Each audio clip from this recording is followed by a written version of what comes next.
Hey everyone, and welcome to another episode of Ask Shane Anything. This show is possible because some of you guys and girls pledge at $7 or more per month at the Ask Shane tier. Now, everyone gets to watch the show. We don't keep it behind a paywall for only the people who pay the $7 or more per month. However, if you want your questions answered, you may have a much higher chance of that happening if you are pledging at the higher tiers. We will answer questions from everybody, just to let you know.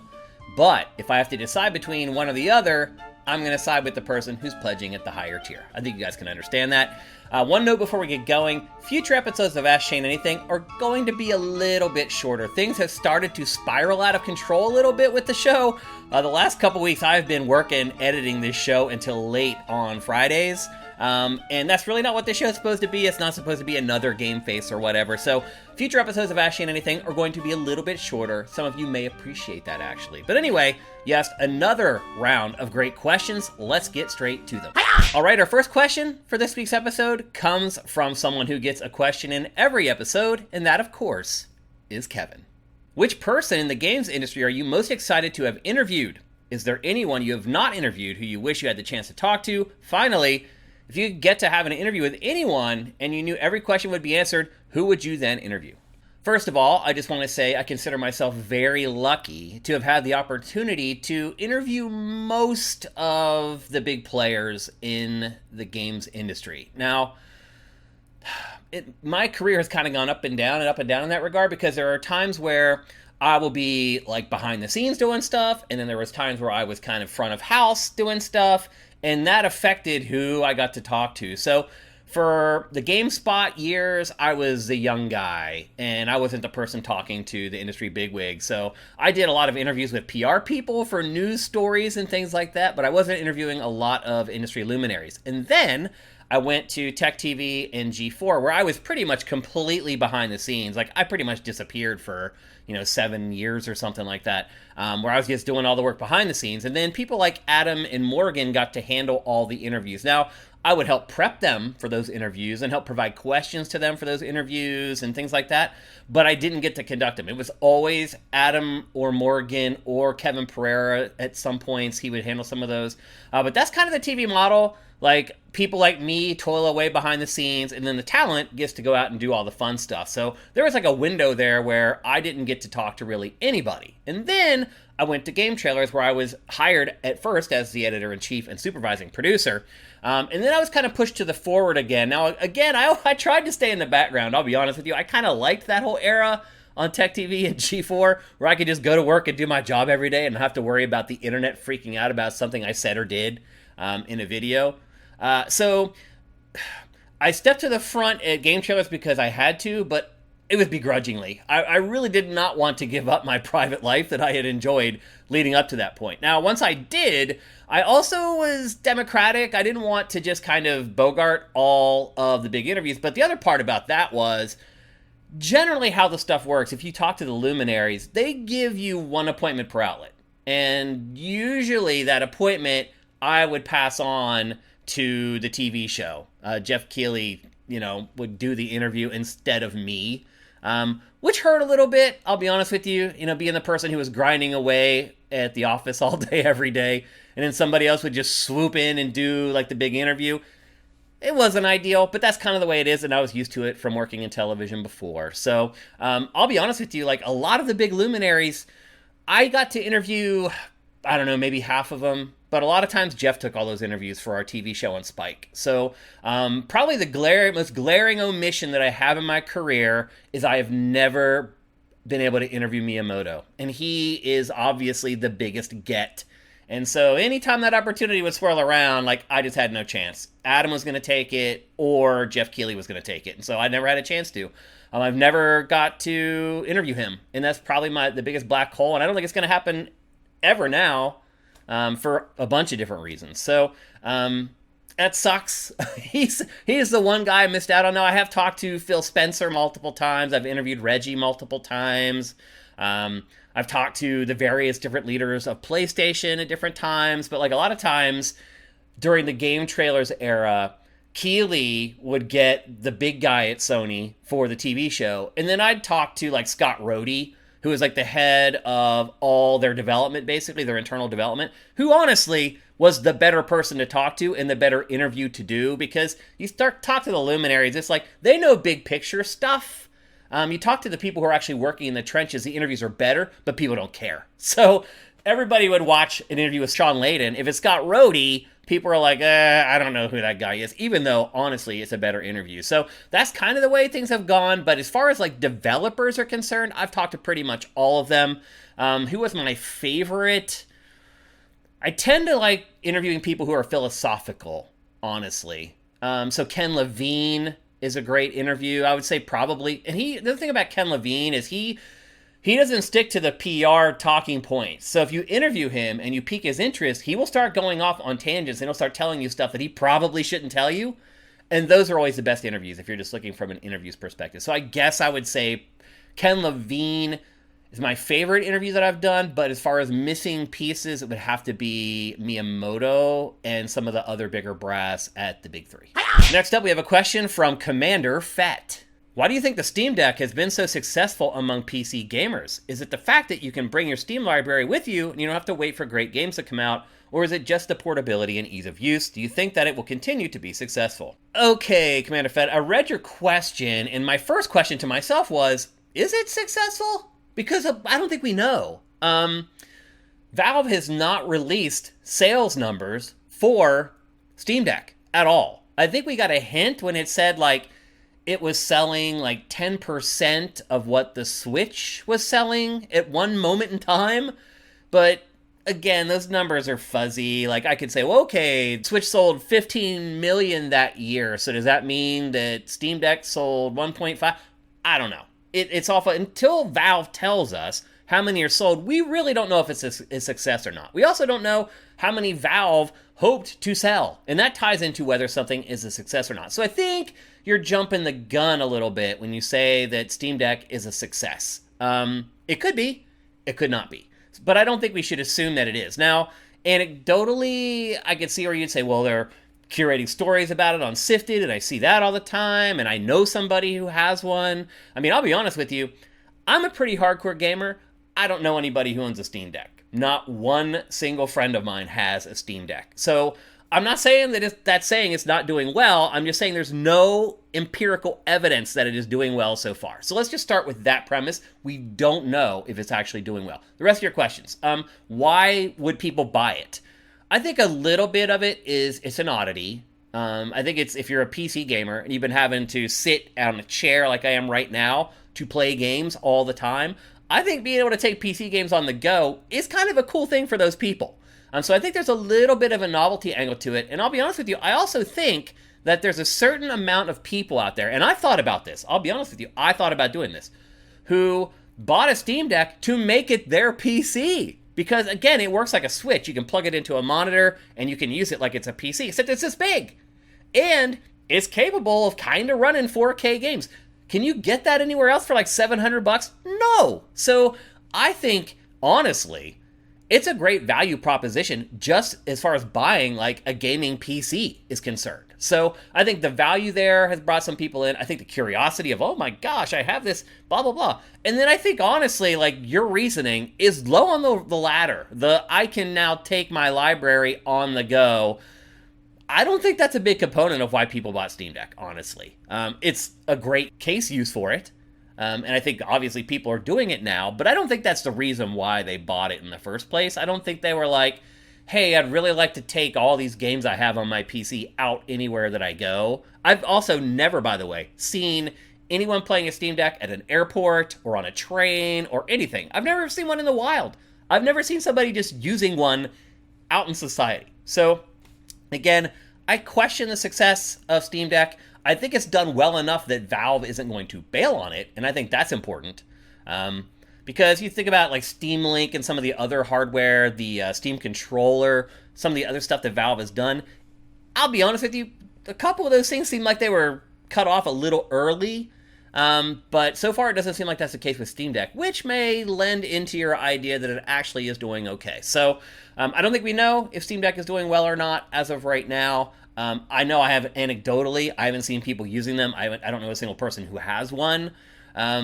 And I think the problem is that you need killer apps generally to move hardware. And the killer app for Steam Deck is what you said, which is just having this library of games you've been paying for the last 10 years or whatever, and now being able to play them in new places. I think that's the unique selling proposition or killer app. But there's been no game that only plays on Steam Deck that will make people buy Steam Decks. And I think Valve is going to need something like that if it really wants to move hardware and compete with the big boys like Nintendo.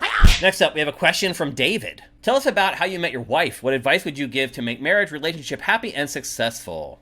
Okay, so I'll give you the Crib Notes version. My parents were divorced. My mom lived where my wife lived, and I would go and visit my mom. I live with my dad, and I would go visit my mom in the summertime. And she was religious. She would force me to go to church 2 days a week. I've talked about this before. I had to go on Sundays, and I had to go on Tuesday or Wednesday for youth group. I can't remember which day it was. I think it was Wednesday. And my wife was at that church. And so I met her at church of all places, which is just crazy because I do not go to church anymore. So that's how it worked out. I will say this, meeting a girl at church, your expectations about the girl are a little different. And I'll be honest with you, her behavior and her lifestyle are probably a little bit different from the average girl you might meet at that point. But anyway, I met her when I was really young, didn't think much about it, and I kept coming back every summer to visit my mom, and I would run into my wife in church every year.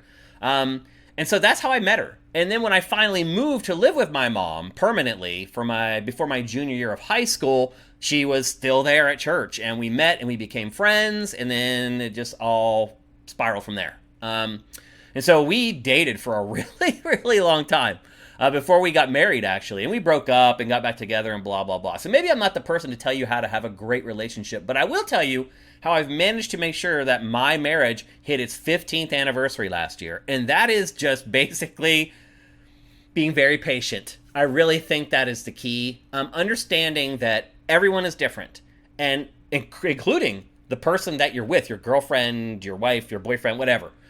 They're different too, and they're going to react to things differently. They're going to process information differently, and I think understanding that is key. And the second key, and I've said this before, I think someone's asked this question before, is like, you don't want to have you. You don't want to date yourself. That's where problems arise. A lot of people, when they're looking for their mate, they look for someone just like them, and it's never going to work. Every girl I ever dated that was just like me, liked all the music that I liked all the things that I was into at the time, it never worked out because there was nothing interesting about the relationship. You just sit there and agree with each other all day, and there's no spice there.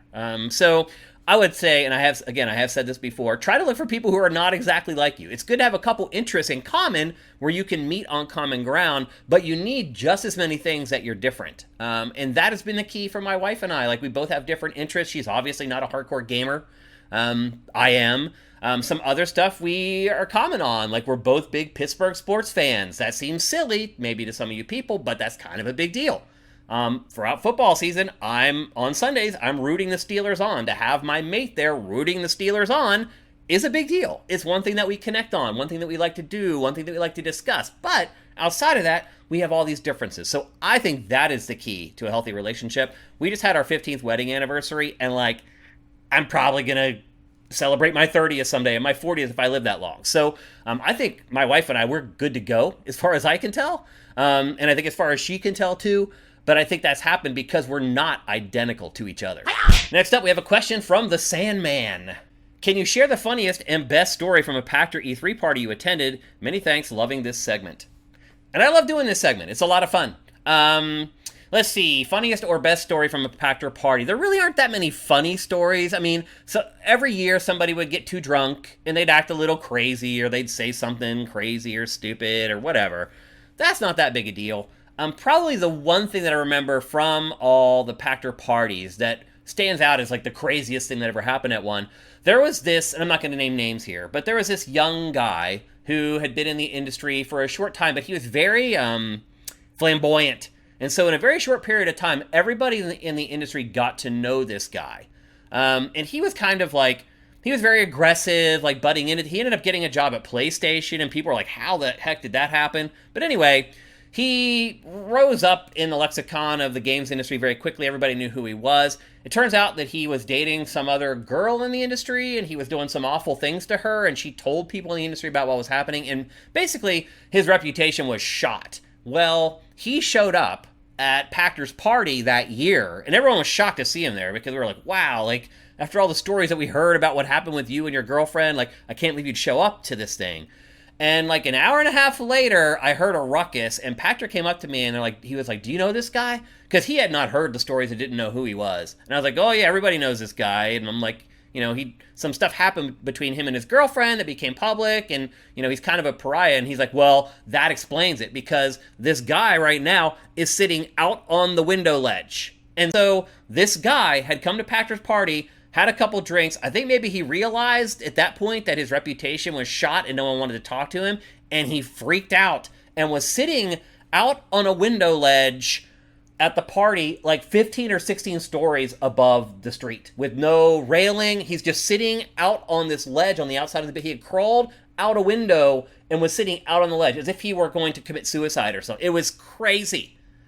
And people were just trying to talk him back in. He wasn't even that drunk. He'd only been there for like an hour, and people were trying to talk, and obviously he didn't jump, he didn't kill himself, thank God. People managed to talk him back in, and I'll be honest with you, I have not seen that guy since.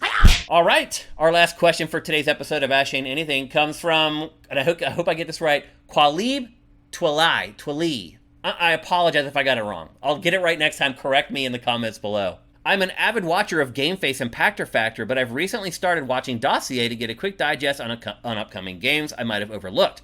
Have you considered using Dossier as a way to get community feedback on upcoming games to feature for Game Face segments? First of all, Khalib, I appreciate that you're watching Dossier. I'm glad that you finally started watching it. It's always bizarre to me that we have people who pay for our content that only watch like one thing. They only watch Game Face, or they only watch Pachter Factor. And so it's interesting when you're like, I finally decided to start watching Dossier. It's like a 6-minute segment that our patrons and everybody could have watched like a long time. Anyway, it's bizarre to me. But anyway, I'm glad that you stumbled upon it. I'm glad that you like it. The thing about Dossier that you may not have even noticed is that it already does this. So if you look in the lower third on the bottom of the screen during Dossier, for every game, we have 2 ratings there. We have a rating for editorial, meaning like the people who work on SIFTD, what do they think about the game? And then we have one for our audience. So every time I add a game for Dossier, I'm like, okay, these are the 10 games we're going to include this month. I go into our database and I look at the traffic for each of the games. And so if you look at that lower third again, it's color-coded. So if it's green, it means like we're all about it. If it's yellow, that means we have some concerns. If it's red, that means that you probably should stay away. But if you're really into the genre, it might still be for you. And we do it for both us editorially, and we do it for you guys, the audience. So right there, we're telling you what the interest level is for editorial and what the interest level is for our audience. Because some people, let's be honest, they don't trust us. They don't trust editorial. They trust you guys and your opinions, the mass audience's opinion. So we put both of those in there when we decide to include a game in Dossier. And obviously, most of the games that we put in Dossier, we're eventually going to cover on Game Face, because what we're doing is we're identifying the 10 games from every month that we think you guys should be focusing on, and therefore, we are going to focus on them for you. And I'll just say this before I go. When we do content on SIFTD, we try to create content that will make sure that you're getting everything you need from SIFTD, meaning you get all our takes on all the stuff that really matters, all the games that matters, all the stories that matter. We're putting the games that you should be paying attention to on your radar. And either we're doing it on Game Face, or we're doing it in Dossier, or any of the other stuff that we do. That's the objective. Now, you may want to go somewhere else and watch another podcast or watch another roundup of all the game releases from a given month or whatever, but you don't need to. And that's what we try to do at SIFTD. With the resources that we have, we try to make sure that we create content that is covering all the bases for you guys, so you don't have to go somewhere else. You may want to, because you want to hear a different take, but you don't have to. And that is our goal. We want you to pay your $4 per month and feel like at the end of the month, you haven't missed anything. That is one of our big goals with content on SIFTD, and it's up to you guys to decide whether we're actually accomplishing it. Okay, that's it for this week's episode of Ask Shane Anything. Thanks for tuning in and for asking great questions as usual. Again, this show happens because some of you pledge $7 or more per month at that Ask Shane tier. That's what gets us over the hump to be able to afford to do this show. Now again, the show is up for everybody to watch. If you want to have a higher chance of getting your question answered, though, you might want to bump up that pledge to $7 or more per month. I hope you guys have a great time this weekend playing Baldur's Gate 3. I know my next 3 or 4 days are just going to be lost, and I hope you guys are going to say the same, but I hope you watch this first. We'll see you on Game Face on Tuesday to talk all about Baldur's Gate 3.